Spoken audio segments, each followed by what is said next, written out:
We're beginning tonight in Maryland. The State House has passed a bill aimed at curtailing how Maryland law enforcement officials can cooperate with federal immigration authorities, and it was introduced as the Maryland Law Enforcement and Trust Act. 47 ABC's Lili Zhang joins us live in the studio tonight with more on this bill. Lili? Thank you, Ryan. Yes, the House voted 83 to 55 last night in favor of this bill. It is sponsored by a Montgomery County delegate. However, Delegate Cherie Sample Hughes of the Eastern Shore is a co-sponsor. And despite revisions to this bill, it appears opposition comes from the very top. This statement was released by Maryland Governor Larry Hogan on Monday night, shortly after the House of Delegates passed House Bill 1362, a bill the Republican governor called, quote, outrageously irresponsible.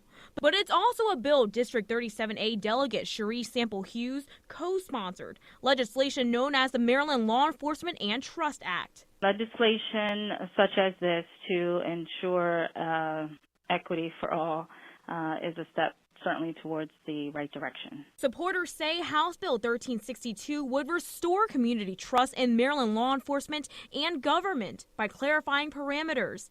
That includes prohibiting state and local law enforcement officials from stopping, arresting, searching, or detaining an individual for purposes of suspected immigration violations.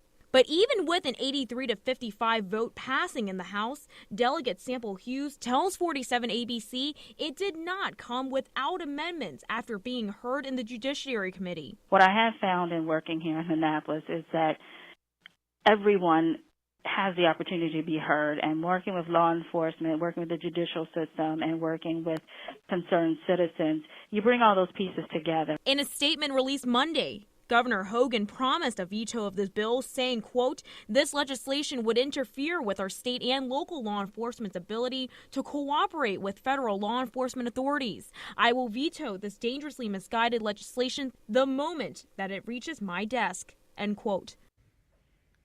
And Delegate Sample Hughes tells 47 ABC that as of this afternoon, the Democratic caucus has not met in regards to Governor Hogan's statement pledging a veto. However, she welcomes his concerns as well as others as they move forward in this process. Ryan?